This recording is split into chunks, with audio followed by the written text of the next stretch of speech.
première, ce que je vais vous parler, puis c'est en lien pas mal à qu'est-ce qu'on vient de voir justement avec Nicolas et Benoît avant. Je ne serai pas sur le top de la pyramide. Je vais vraiment être à la base de la pyramide qu'on va être. Parce que je pense qu'on ne peut pas parler de développement durable sans parler de l'efficacité, de la performance et de la durabilité. J'aurais beau mettre des murs avec des toits avec des panneaux solaires. J'aurais beau mettre des isolants innovants en baillot de paille, mâchés par une vache sacrée auparavant. Si je fais une construction qui ne tient pas, je ne peux pas appeler ça du développement durable. C'est-tu normal, par exemple, de faire des drains de fondation qui, aussitôt qu'on a remblayé, ils ont déjà une obsolescence déjà programmée? 20-25 ans, un drain de fondation au Québec, normalement? Ben, c'est-tu normal qu'au-dessus de ce drain-là, je vais aller me faire des constructions super résistantes en béton, des aménagements qui sont supposés durer plus longtemps que le drain de fondation qui est en dessous? Donc, j'ai un élément qui, je sais qu'il va être périmé, puis je vais aller mettre de quoi de plus solide par-dessus qu'il va falloir que je détruise pour aller remplacer ce que je sais qui va être périmé. Je pense que quand on parle de développement durable, il faut se poser quelques questions là-dessus auparavant pour être le plus efficace possible, avoir le plus de durabilité. Fait que c'est ce qu'on va regarder un peu. Fait qu'on va regarder des trucs et astuces sur des éléments qu'on peut faire, puis on n'augmentera même pas le coût de construction en plus de ça. Puis après ça, fait que je suis vraiment à la base de ce qu'on parlait dans la pyramide, puis après ça, on peut rajouter un paquet de trucs par-dessus. Donc, une des premières places où est-ce qu'on peut se planter, de ce qu'on peut faire qu'un projet, même avec les meilleurs matériaux, même avec les meilleures intentions, les meilleures orientations en fonction du soleil, qu'on peut faire qu'un bâtiment n'est pas vraiment durable, bien, c'est une vilaine implantation du bâtiment. Une implantation trop basse, mettons. Puis s'il y a bien quelque chose qui coûte cher à corriger, c'est quand que le bâtiment est trop bas puis qu'il y a de l'eau dans la cave à tous les printemps. Au niveau de l'implantation du bâtiment, il y a un paradoxe un petit peu, là. Un grand scientifique, Bart Simpson, disait, un paradoxe, dans le fond, c'est tu te fais taper dessus quand tu le fais, tu te fais taper dessus quand tu le fais pas. Ouais, on cite qui qu'on est capable de citer, là, c'est le plus haut que je peux aller. Pourquoi qu'il y a un paradoxe au niveau du niveau de l'implantation? C'est que, bien, comme tel, moi, je veux que mon bâtiment soit le plus profond possible. Pourquoi? Parce que je veux que les semelles soient à l'abri du gel. Par contre, plus qu'il est profond, plus que je m'en vais dans la nappe. Fait que je voudrais qu'il soit le moins profond possible pour ne pas être en contact avec la nappe phréatique qui va aller fluctuer. C'est là un peu mon paradoxe que je vais avoir. C'est-tu normal que quand on va faire une construction neuve, souvent ce qu'on va avoir, on va donner le plan avec le plan, une élévation au gars d'excavation, puis lui, il va creuser tout simplement pour aller avec le cran de la rue, là, pour aller à peu près à hauteur, avoir le même nombre de contre-marches que de la galerie en avant? Devrait-il être le nombre de contre-marches du perron d'entrée en avant qui indique la profondeur de la fondation? Je ne penserais pas, surtout si c'est un plan qui a été acheté dans un magazine, quelqu'un qui n'a jamais vu le terrain ou quoi que ce soit. Il y a des questions qu'il faut se poser quand on va aller creuser une maison. J'en ai 6. Dans les trucs là, que je vais vous donner, bien, regardez, ça a-tu de l'allure sur de construire des fondations là-dedans? Il n'y a pas de Photoshop, là.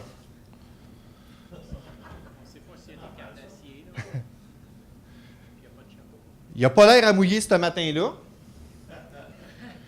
Puis lui, ben oui, au niveau de la sécurité, c'est pas ça que je veux parler, mais oui, il est assez déficient. Il n'y a pas de chapeau, puis ça prendrait des swim-aids aussi. Puisqu'il y a un danger de noyade. Et puis, elle est à la limite, là, cette photo-là, mais honnêtement, là, ça, on voit ça souvent, puis les coffreurs, ce qu'ils se plaisent à se dire dans ce temps-là, le béton est plus pesant que l'eau, puis l'eau s'en va, blablabla. Ça aurait-tu été compliqué de faire juste un trou un peu plus profond pour capter l'eau, mettre une pompe dedans et envoyer ça plus loin? Je pense pas que c'est ça qui aurait coûté bien cher. Mais même là, je parle même pas juste de la mise en place. Je pense que peut-être qu'on est implanté un peu trop bas dans ce bâtiment-là. Fait que dans le fond, j'ai 6 questions à me poser au niveau de l'implantation. C'est pas plus compliqué que ça. Puis qui va nous donner des bonnes indications. Première question, bien niaiseuse, y a-t-il un test de sol qui est disponible? Vous le vérifier avec la ville, mais ça se peut que la ville ne veuille pas vous le donner, malheureusement. ils sont vilaines là-dessus. Mais s'il y en a un, ça pourrait être intéressant de l'avoir. Deuxième question. Quand je fais mon trou, là, j'ai-tu une présence d'eau qui est perceptible? Si je me replace juste avec ma petite photo d'en avant, là, me semble qu'il y avait un petit indice qu'il y avait de l'eau là, juste d'où est-ce que tu posais tes semelles. Donc, est-ce que j'ai une nappe, le terrain, il est tout boueux? C'est tous des indices que je peux avoir que je m'en vais m'implanter directement dans de l'eau. Troisième question. C'est quoi mon système de drainage des eaux pluviales dans le secteur? C'est un fossé, un égout municipal? Si c'est un égout municipal, bien, peu importe, de toute façon, est-ce que je vais y aller par pompe ou par gravité? Ça va faire une influence, ça, sur la performance du système. Parce que si tout le monde est par gravité sur la rue, on va être capable de maintenir une nappe quand même assez basse. Alors que quand on est avec une pompe, bien, la pompe, elle ne marche pas en même temps chez toi. Fait qu'on n'est pas capable de rabattre la nappe au niveau du voisinage. Ça a un impact, ça, sur le long terme. Quatrième question. Les terrains alentours, qu'est-ce que ça a l'air? Quand je marche dessus au printemps, ça fait-tu flic-a-floc, puis je perds ma botte? Ils ont-tu des pentes vertes chez nous? C'est-tu moi qui s'en va chez le voisin? Est-ce que c'est boisé? Mon terrain, c'est ça par rapport au voisin? Je suis plus bas, je suis plus haut? Je vais-tu ramasser les eaux de tout le monde? Moi, c'est dit en passant, dans une ancienne époque, quand j'avais une épaisse chevelure bouclée, que je bâtissais, je n'avais pas de terrain, c'était tout le temps des contrats d'entreprise, donc chez le consommateur. Puis, ce qui est le fun quand tu fais des contrats de même, c'est que tu es souvent le dernier à construire sa rue. J'allais toujours cogner chez les voisins avant de creuser. Puis vous seriez surpris de voir comment est-ce que le monde sont intéressés de nous montrer leur stock. « Ah, je sais pas c'est quoi », puis ils veulent que tu leur expliques en même temps. Puis j'allais toujours voir dans le sous-sol le bassin de captation, la pompe en part souvent, que j'étais capable de tout voir ces choses-là, capable de voir jusqu'où la nappe est montée. J'avais déjà toutes ces informations-là. Quelque chose de facile à aller voir. Puis je me mettais 6 pouces plus haut que lui. Ça, c'est quand ça allait bien. Également, quand je vais aller creuser, est-ce que j'ai des indices de présence d'ocre ferreux? Il faut comprendre que l'ocre ferreux, quand le sol est non remanié, on peut voir des traces de fer, on peut voir des traces de rouge, mais je ne verrai pas la gélatine, je ne verrai pas la bouette. Je n'ai pas assez d'oxygène, il n'y a pas d'oxydation qui se fait à ce moment-là. Jusqu'à temps que j'aille mettre un système de drain qui, lui, amène beaucoup d'oxygène, puis c'est là que la boue va. Mais je peux avoir quand même des indices. Si j'ai des fossés, bien, des traces rouges, de la boue, la gélatine d'ocre également, peut être perceptible. On est capable de le voir souvent avant. Ça, c'était ma 5e question. À date, ça m'a dû coûter plus cher de me poser ces questions-là. Pas pantoute. Puis finalement, là, c'était surtout pour du drainage, mais quel type de sol? J'ai des sols qui sont plus gélifs, puis des sols qui sont moins gélifs. Qu'est-ce qui fait qu'un sol va être gélif? C'est pas compliqué, c'est pas la terre qui gèle, c'est l'eau qu'elle contient. Donc, plus que j'ai un sol qui retient l'eau, plus qu'il va être gélif, celui-là. Fait que si je commence avec du roc, j'essaierai de faire couler une goutte d'eau, là, même si vous l'écrasez, là, la roche, là, il n'y a rien qui sort de là. Le gravier, il va y avoir moins d'eau qui va être contenue dedans parce qu'il va percoler beaucoup plus facilement. Du sable, c'est peu gélif. Là, quand j'arrive dans le silt et dans l'argile, bien là, je suis dans un trou. Puis, ce qui est encore plus plate là-dedans, là, c'est que quand je suis dans le silt et l'argile, habituellement, je vais avoir une nappe assez élevée. Puis, en plus de ça, c'est un sol qui gèle. On est vraiment dans le trouble là, dans ces conditions-là. Bienvenue à Joliette, d'où est-ce que je construisais. Ça ressemble à ça. Donc, l'implantation du bâtiment, vous avez ça d'ailleurs sur rapidchq.com, dans un recueil de points de contrôle. Là. On les a, ces 6 questions-là, là, bien facile à cocher. Je l'ai vu, qu'est-ce que je fais, qu'est-ce que je fais pas. Ça prend 5 minutes, vous l'avez rempli, puis vous êtes tranquille avec ça. Fait que ça, c'est un petit truc. Puis regardez comment est-ce que c'est nono, juste de se poser ces questions-là bien rapidement, comment ça peut changer bien des choses. C'est un coquet petit bungalow, assez récent si on remarque les détails architecturaux. Puis qui, dans la première année, là, dans le sous-sol, là, il y a de l'eau, c'est humide. Le déshumidificateur marche à plein régime. Puis on n'est pas capable de faire baisser le taux d'humidité. Pantoute dans le sous-sol. Fait que l'entrepreneur, il va voir ça. Puis là, il dit « Ah, ben c'est toi qui avais fini ton aménagement. » Puis tu n'as pas fait de margelle, fait que c'est ça, il n'y a pas de gouttière. Puis là, le clapoutier arrive sur les fenêtres, puis il les a faites, ces margelles. Puis de combien qu'il a réussi à baisser le pourcentage d'humidité dans le sous-sol? De 0 comme dans Ouellette, là, ça n'avait pas rapport, c'était juste une défaite pour pas s'en occuper. On l'a vu très, très, très rapidement, la cause, sans même se déplacer. On avait déjà une très bonne idée. C'est un réflexe qu'on a développé. On s'est dit bien souvent dans ce temps-là, là, même s'il n'y a pas eu de dégâts d'eau, il n'y a rien eu là, de ça, par capillarité, le béton peut agir comme un effet de mèche, si vous voulez. Là, si j'ai un verre d'eau, puis je mets une mèche dedans, mais je ne la rends pas au complet, l'eau va remonter dans la mèche. Le béton agit comme ça, par capillarité, il aspire l'humidité qu'il peut avoir dans le sol. Bien, lui, c'est exactement ça qui arrive, on l'a vu assez facilement. Sur Google Street View, ça, c'est avant qu'ils construisent la maison. La maison, là, est straight dans le trou d'eau. Je pense qu'il n'a pas posé 6 questions, lui, avant de la mettre. Là, on va de coin. C'est pas eux autres, hein? Mais c'est. Vous connaissez l'entrepreneur! Puis je peux vous dire comment ça s'est réglé, ça. L'entrepreneur a racheté la maison. Parce qu'il y avait eu. En tout cas, il était en plainte, puis tout ça, puis ça s'en allait gros. Fait qu'il a racheté la maison. Puis on l'a corrigé en faisant un meilleur drainage. Donc, ça, c'était pour mon implantation. Une fois que j'ai implanté mon bâtiment, pas trop creux, mais pas trop haut non plus, juste au bon niveau, ça va me prendre un bon drainage des fondations. Le système de drainage des fondations, je l'ai dit tantôt en introduction, quand je le mets, là, si je fais comme le code me le demande, 20-25 ans, ton système il est fini. Très clair. C'est facile à optimiser très, très, très facilement. Qu'est-ce qui fait qu'un système de drainage va être performant et durable? Le système de drainage de fondation, c'est 2 éléments essentiellement. Un tuyau, c'est un élément. Ce n'est pas le système de drainage, c'en est juste un. Quel est le deuxième? La pierre nette qui va aller au-dessus du drain. Au niveau de la pierre nette, qu'est-ce qui est plus important? C'est-tu d'en mettre large ou d'en mettre épais? Qu'est-ce qui est le plus important? Tu veux que je me parle? Ah, OK, tu me disais que c'était épais. Claude a raison. C'est plus qu'il y en a épais, plus que c'est efficace. Maintenant, regardons ce qui est fait dans la vraie vie. Dans la vraie vie, j'ai creusé mon trou. J'ai coulé mes semelles. Le Stone Slinger s'en vient sur le chantier. On égalise au même niveau que les semelles. Bien égal. Comme ça va bien pour faire les... Puis c'est correct.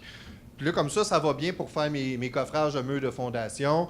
Je décoffre, je mets mon enduit bitumineux, puis je remblaye. C'est ça dans la vraie vie? Bien, c'est pas bon si on le fait de même, parce qu'il me manque une étape. Premièrement, vous n'êtes pas conforme au code, fort probablement.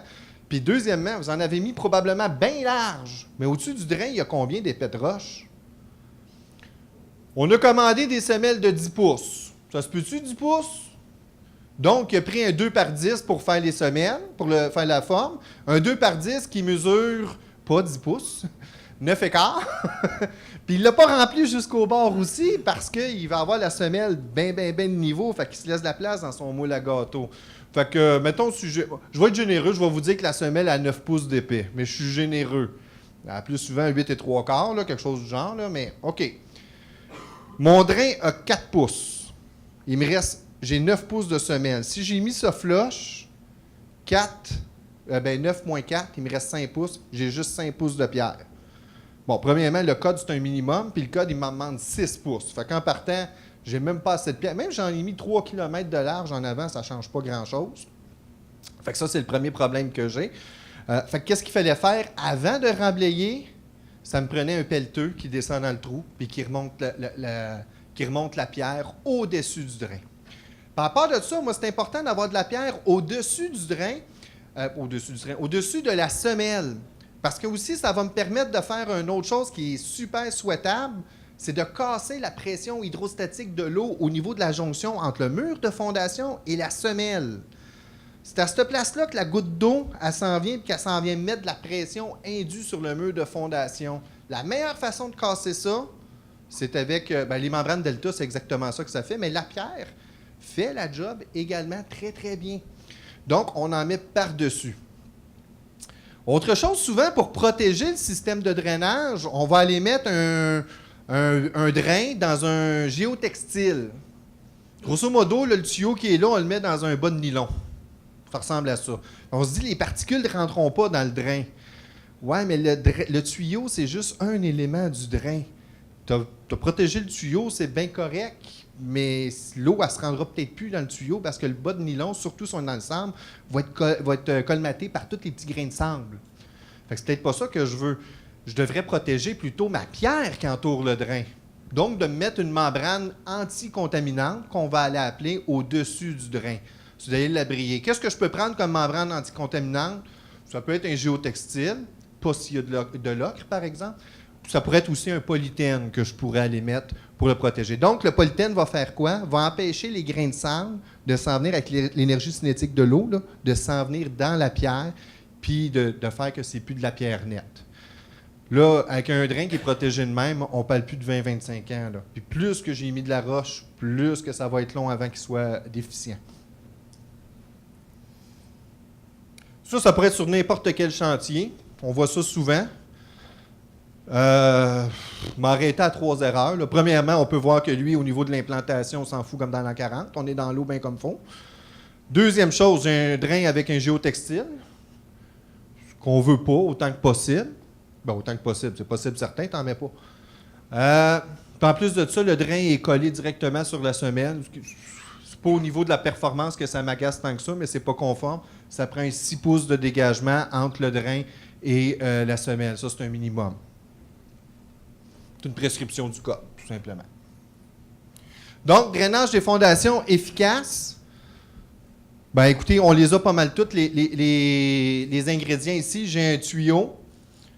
J'ai mon remblai de pierre. Si on voit le remblai de pierre, il est vraiment... Moi, c'est un bon 12 pouces. Là, j'augmente un peu les coûts, là, mais un bon 12 pouces, ça, j'aime bien ça. Le remblai de pierre, il se rend vraiment jusqu'au mur de fondation. Puis en plus de ça, je l'ai recouvert d'un polythène pour empêcher le sable de descendre dans ma pierre. Ça, c'est une fondation qui est vraiment... pas une fondation, mais un système de drainage qui va être efficace. Est-ce qu'un drain cannelé, c'est pas bon? Un bigot, là, avec des anneaux, là, est-ce que c'est pas bon? Non, c'est pas vrai, c'est bon, c'est un bon produit. Ça dépend dans quelle situation que tu es. Quand on a de l'ocre, ben là, ça ne sera pas lui qu'on va vouloir. On va vouloir avoir des plus grandes perforations, on va vouloir un drain qui est plus lisse. Ben, c'est juste d'adapter le bon drain à la bonne situation. Des mauvais matériaux, je vais vous dire, j'en connais pas beaucoup. Je connais des vilaines applications à des matériaux, mais des mauvais matériaux, là. Bon, ici, on le voit. Ah oui, ça, il y a un autre détail. Hey, je m'en allais passer par-dessus. Une chance que des dessins me le font penser. Pourquoi qu'on ne met pas de cheminée après nos drains? Des cheminées d'accès, des cheminées de nettoyage? Moi, je vous le dis, je ne serais pas surpris que dans un avenir, les compagnies d'assurance vont l'exiger que les systèmes de drains soient nettoyés sous une certaine fréquence. Là. Pareil comme ils exigent. C'est pas le code de construction qui dit qu'il faut que tu ramones ta cheminée. Hein? La compagnie d'assurance, elle te le demande de la ramener. Ça va pas mal être la même chose parce que s'il y a un type de réclamation qui coûte cher aux compagnies d'assurance, bien, c'est les dégâts d'eau dans le sous-sol, puis l'obsolescence des drains en fait partie. Puis d'ailleurs, c'est beaucoup un avenant qu'il faut rajouter parce qu'ils sont même plus ces couvertures de base maintenant. Donc, cheminée d'accès pour pouvoir nettoyer le drain. Puis ça va devenir à un moment donné commun dans... Moi, j'en ai pas, puis je regrette, j'aimerais ça en avoir sur ma maison chez nous. Mon frère qui est dans un quartier qui a de l'ocre ferreux à côté, il n'est même pas nerveux de ses drains. Bon, d'un, lui, il n'en a pas connaissance, mais mettons, moi, je ne suis pas nerveux, c'est moi qui vais voir ça toutes les années. Il n'y a rien, parce qu'on le nettoie à toutes les années. Donc, j'ai fait mon implantation. J'ai fait un bon système de drainage. Maintenant, j'ai un contrôle à faire. C'est tellement critique, cette phase-là. C'est pas vrai que je vais remblayer sans aller faire un tour sur le chantier puis vérifier des éléments très précis. Ça, là, c'est probablement les 15 minutes les mieux investies dans votre gestion de projet sur un chantier. On fait le tour de la fondation. Parce que regardez bien ça, ici, cette maison-là, là, la roue là, de la vanne là, en avant, là, c'est la roue du gars là, qui est dans la pépine, là, qui va remblayer la fondation. Là. Il est en train de remblayer. Là. Puis ça a l'air d'une maison tout à fait normale. Un chantier là, comme toutes les autres. Pourtant, ça va pas bien. Je vois ça déjà là. Qu'est-ce que je remarque? De la pierre est de façon anémique sur le côté. Elle n'est même pas remontée par-dessus la fondation. La tranchée est vraiment droite. On est collé là, sur le voisin là, dans ce chantier-là. Il n'y a pas eu grand contrôle. Avant de donner le OK pour remblayer, là, ça prend quelqu'un de responsable qui fait le tour de la maison. C'est ça qui est le plus long. Faire le tour de la maison puis qui regarde. Ma pierre, j'en ai-tu assez? Es-tu remontée? J'ai-tu mis une membrane anticontaminante par-dessus si j'avais décidé d'en mettre? Et je devrais décider d'en mettre, mais ça, c'est vos affaires. Les attaches de coffrage, on peut-tu juste checker un petit coup d'œil dessus? On a tout entendu parler d'une job qu'il y a eu une infiltration d'eau à une attache de coffrage qui a été oubliée. C'est pas parce que c'est un pas bon, c'est pas... Hey, écoute, là, si tu fais 3 maisons là, dans la journée, là, une maison 30 par 30, ça veut dire que ça fait 120 pieds de solage à péter épine. Là, ça se peut qu'à la fin de la journée, tu aies un œil cross-scène puis que tu n'aies échappé une. Ça peut arriver. C'est le temps là, de la ranger. Pas quand la maison va avoir été livrée que la tâche va avoir fait couler. C'est niaiseux, l'enduit bitumineux, là, qui est en passant de moins en moins bonne qualité là, avec les années. Il n'y a pas beaucoup de normes sur la fabrication. Puis honnêtement, là, quand on creuse des maisons là, qui ont 5 ans, il ne reste plus grand enduit bitumineux dessus. Le système de drainage est bon, au moins ça fait le job. Il l'a-t-il appliqué comme il faut?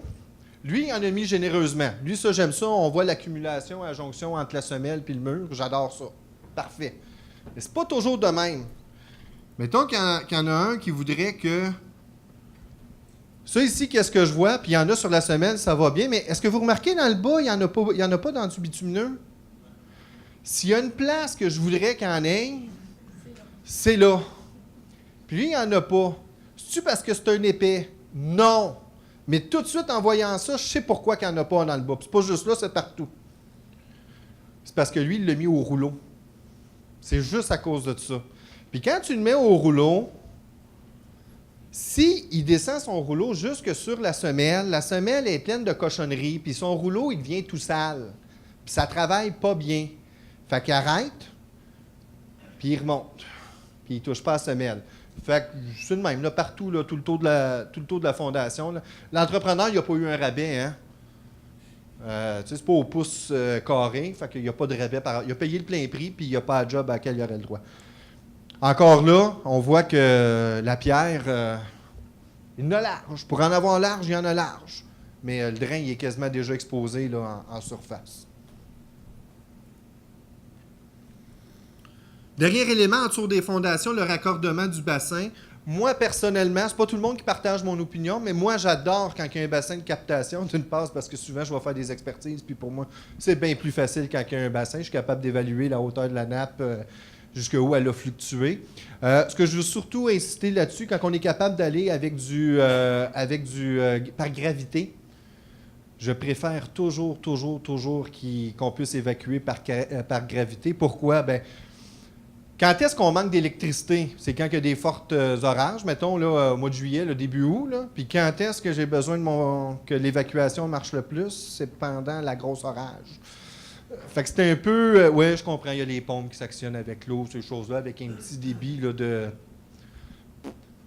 Même pas capable d'arroser quelqu'un avec ça. Là. Mais si on est capable d'aller avec par gravité, c'est ce que je préfère. Maintenant... Bon, je vous lâche avec le dessous de la terre. Là. On va sortir un peu du sol. Là. Commence à être humide. Les balcons de béton. Le béton, c'est un matériau qui est super résistant. On peut lui donner toutes sortes de formes, toutes sortes de couleurs. C'est super intéressant. Par contre, pour un élément qui est super durable, c'est quand même des surfaces qu'on est obligé de reprendre très, très, très rapidement. C'est curieux comment ça se fait que c'est pas fort, le béton. Hein? Marche d'escalier. Puis ça, qu'est-ce qu'on se dit tout de suite? C'est le sel de déglaçage. Tout de suite, hein?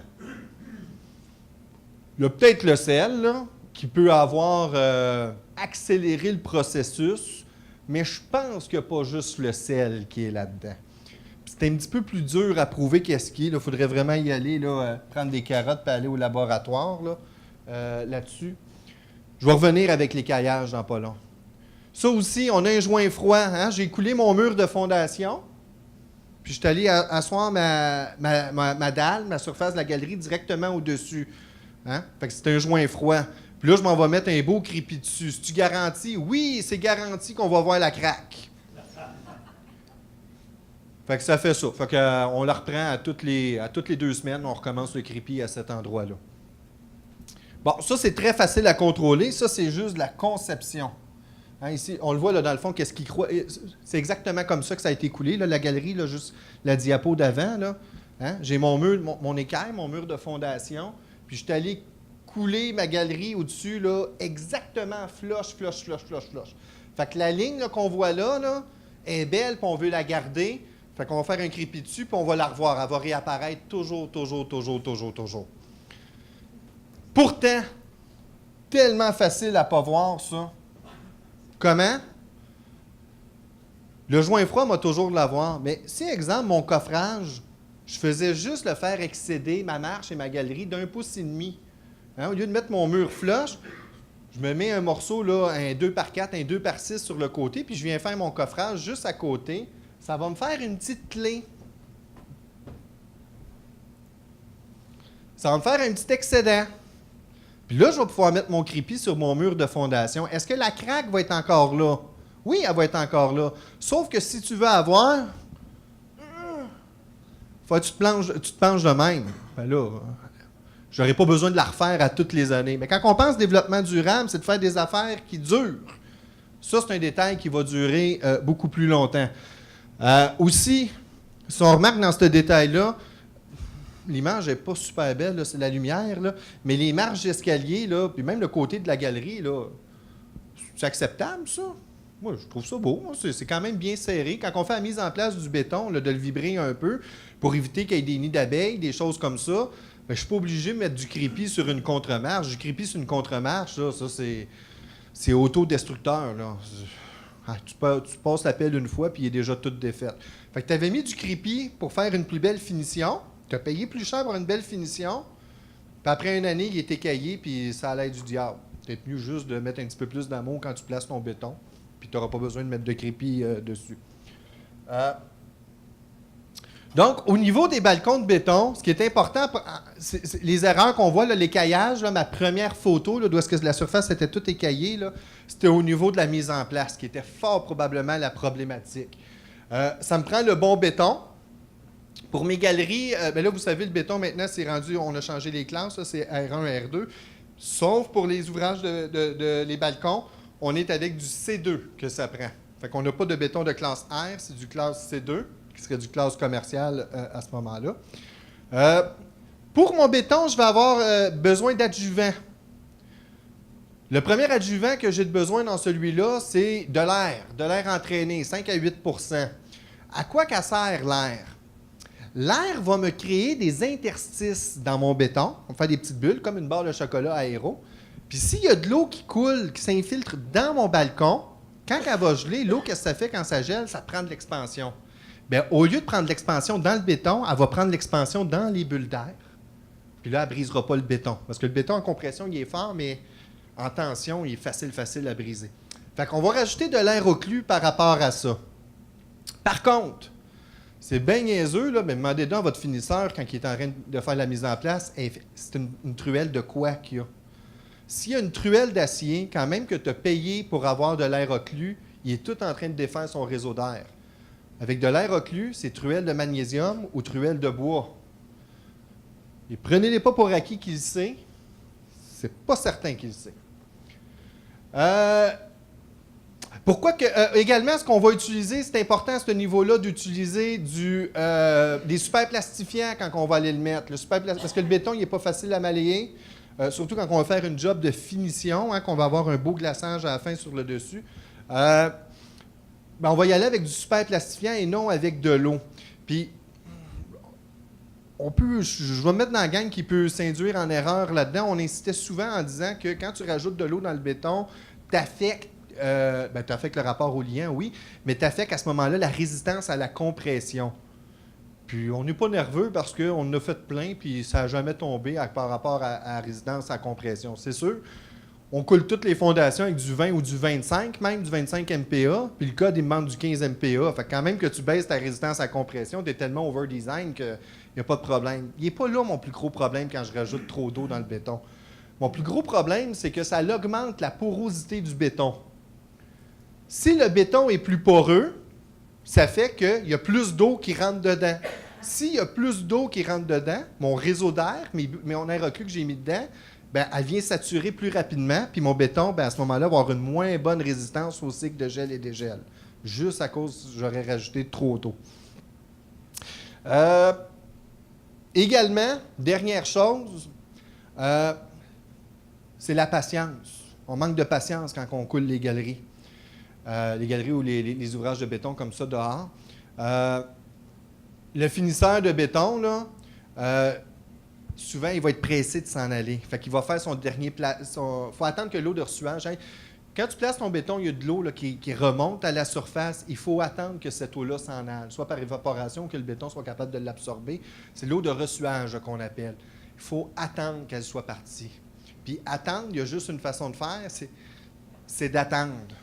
Puis autant le boss, autant le gars, il n'aime pas ça.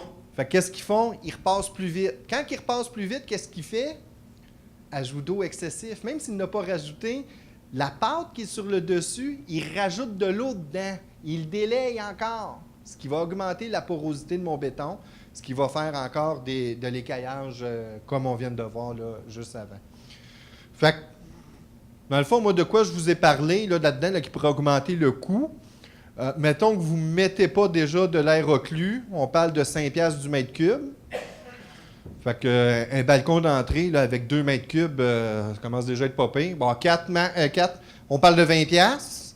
Après ça, mon super plastifiant, lui, est 7$ à peu près du mètre. Je ne suis même pas à 100$.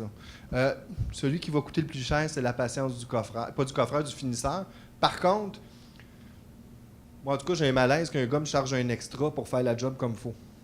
Je fais juste passer le message comme ça. Là. C'est un prix au pied carré. C'est un prix à l'heure, c'est une chose. C'est sûr que ça va coûter plus cher, mais si c'est un prix au pied carré, tu as un prix pour le faire comme du monde, puis tu as un prix pour le botcher. C'est quoi ça? Non, grosso modo. Ça, c'est un détail. Je suis overcode, très overcode, mais je vais passer très rapide là-dessus parce que j'essaie d'oublier cet épisode-là de ma vie, mais on a eu un problème de béton à Trois-Rivières. Puis j'ai réparé 225 maisons là-bas. C'était toutes des maisons, grosso modo, il fallait changer les fondations, ils n'étaient pas de la bonne couleur. C'était pas ça le problème? C'est des maisons qui avaient 5 ans et moins. On les a levées. On a enlevé complètement les fondations, on en a recoulé d'autres. J'ai un nombre significatif de maisons.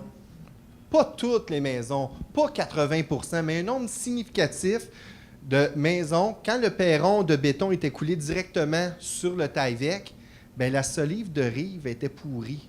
On en a remplacé un bon nombre. 5 ans, comment ça se fait? C'est quand il y a de l'eau qui s'en va là, elle est trappée, puis elle n'est pas capable de s'évacuer. Puis en plus de ça, il n'y avait aucun symptôme. On le voyait quand on levait la maison. Ben, le rimboard, il restait sa fondation, puis le reste de la maison levé. Tu peux pas le voir. En dedans, tu es tout giclé à l'uréthane, ce qui est une super bonne chose, sauf que tu n'as aucun indice de voir que tu as une problématique à ces endroits-là.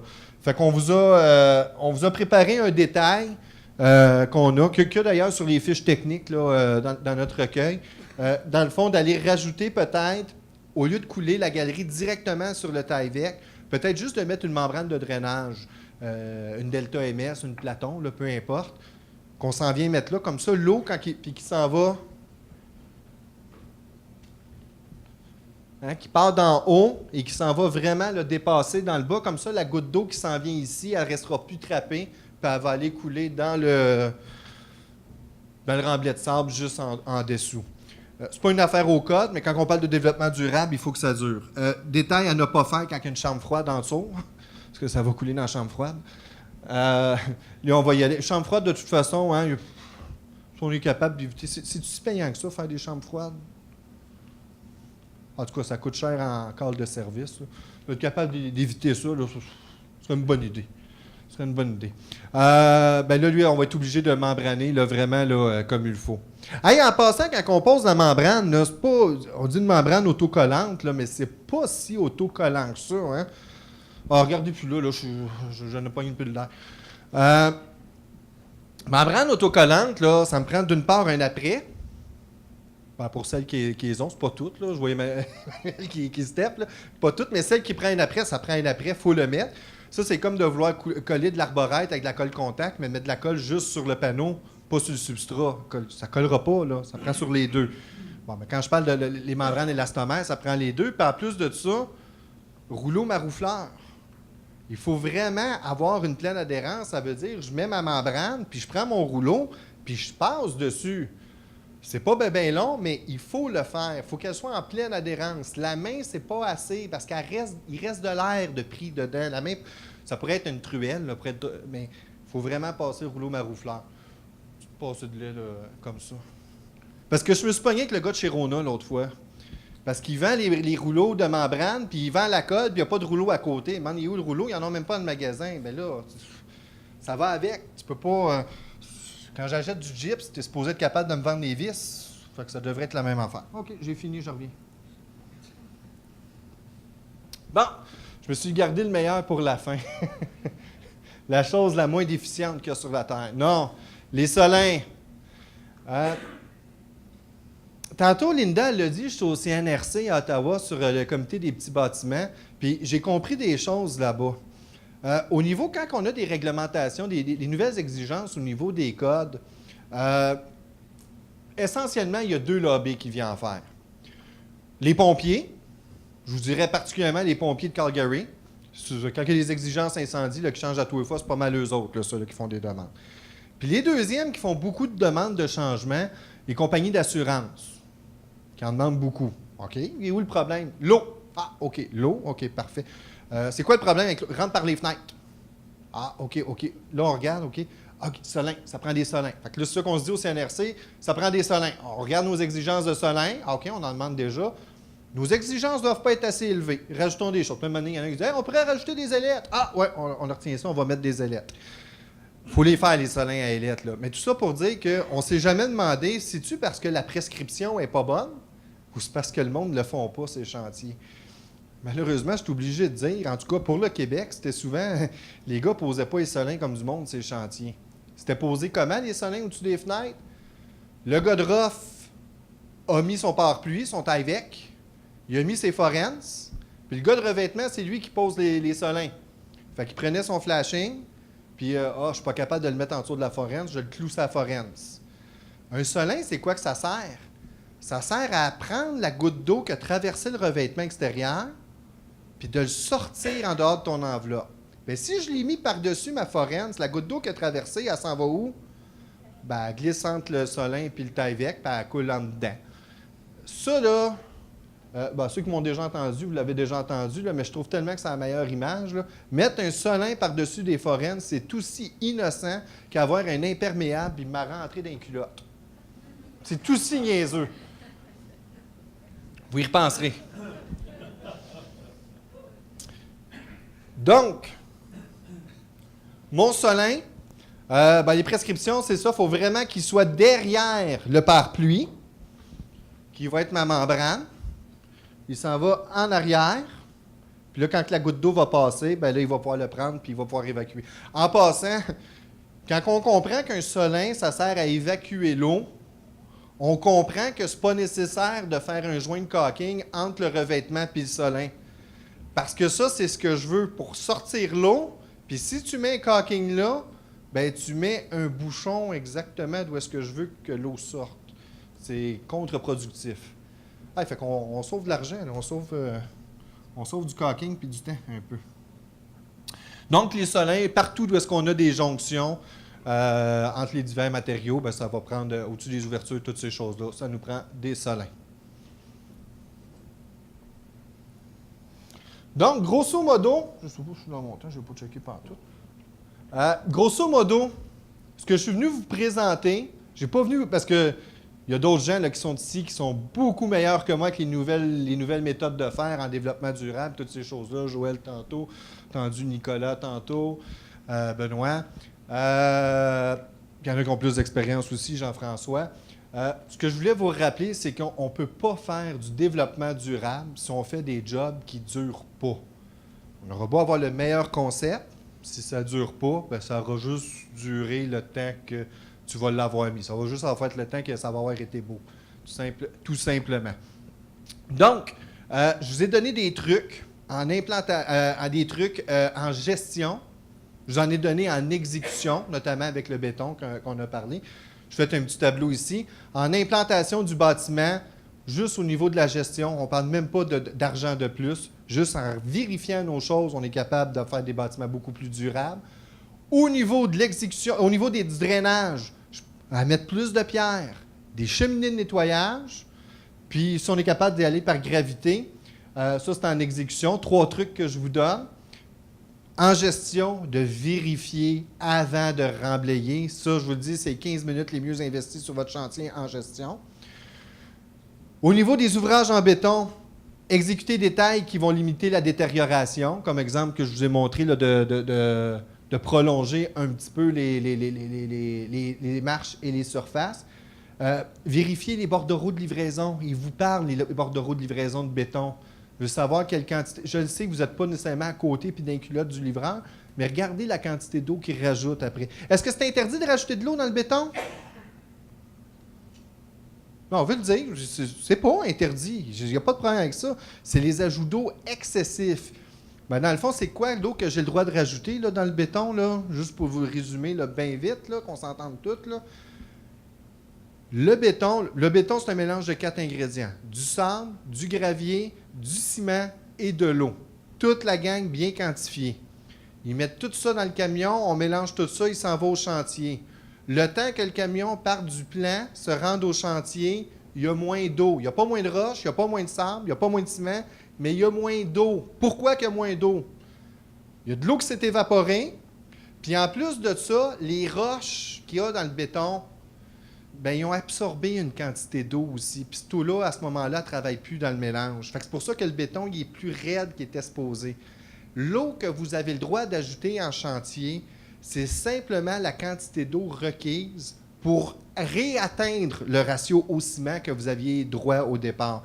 Bref, si tu avais commandé du béton de 4 pouces d'affaissement, il arrive en chantier, il est à 2 pouces d'affaissement. Tu as le droit de rajouter assez d'eau pour réatteindre ton 4 pouces. Pas pour te faire un béton de 6 pouces ou de 8 pouces. Tu peux juste réatteindre ton 4 pouces. Bordereau de livraison, oui, c'est ça. Fait que vérifiez-le pour voir combien ce qui rentre. Moi, quand je fais des expertises pour des fissures de retrait dans des dalles qui sont au-delà là, de, tu sais, le guide de performance, c'est un 1/8 de pouce de large. Ouais, mais quand tu as 18 fissures au pied carré, à un moment donné, c'est peut-être un petit peu, même si la dimension est bonne, c'est peut-être un petit peu trop. Première question qu'on pose, c'est donne-moi tes bordereaux de livraison, puis je vous dirais que 8 fois sur 10, c'est pas scientifique, je fais juste appliquer la loi du 80-20, là. Il y a trop d'eau d'ajouter, c'est ce qui fait qu'il y a eu plus de retrait. Puis il y a un point que j'ai oublié, je m'excuse, au niveau du béton que je veux rajouter. Ça, c'est jamais fait, mais on devrait toujours avoir une cure de mûrissement. Des cures, il en existe plusieurs types. Une cure de type 1, de type 2, de type 3. Là. De type 1, c'est bon pour la majorité de nos ouvrages. De type 1, là, ça veut dire quoi? Ça ne veut pas dire qu'il faut que j'ajoute des produits chimiques puis il faut que je rajoute un paquet de cochonneries par-dessus. Une cure de type 1, c'est juste de retarder l'évaporation de l'eau. Il y a un principe de base, plus que le béton il est long à sécher, entre parenthèses, plus qu'il va être résistant, puis moins il va y avoir de fissures de retrait. Fait que comment je peux faire pour empêcher l'eau, retarder le retrait de l'eau? Je pourrais l'arroser, le tenir arrosé, un petit arrosoir pour enfants, ça pourrait faire la job. Un tuyau percé là, pour arroser les haies, là, ça marche très, très bien, ça. Je pourrais mettre des jutes, puis les arroser pour garder l'humidité, ça marche très, très bien. Est-ce que je pourrais mettre un polythène? Oui, je pourrais mettre un polythène.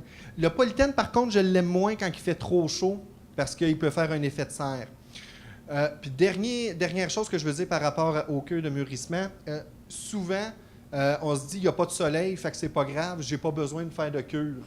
C'est pas le soleil mon pire ennemi au niveau du béton. Oui, le soleil il va faire évaporer l'eau, mais c'est même pas lui mon pire ennemi. Mon pire ennemi, c'est le vent. le vent évacue beaucoup et fait évaporer beaucoup plus d'eau que le soleil. Fait qu'une journée qui fait chaud et qu'il y a bien du vent, là, si vous ne le protégez pas, c'est clair qu'on va revenir pour faire un topping sur cette galerie-là, ou cet ouvrage de béton-là. Donc, comme disait l'annonce du bain linguistique, and that concludes my presentation. Merci Marco.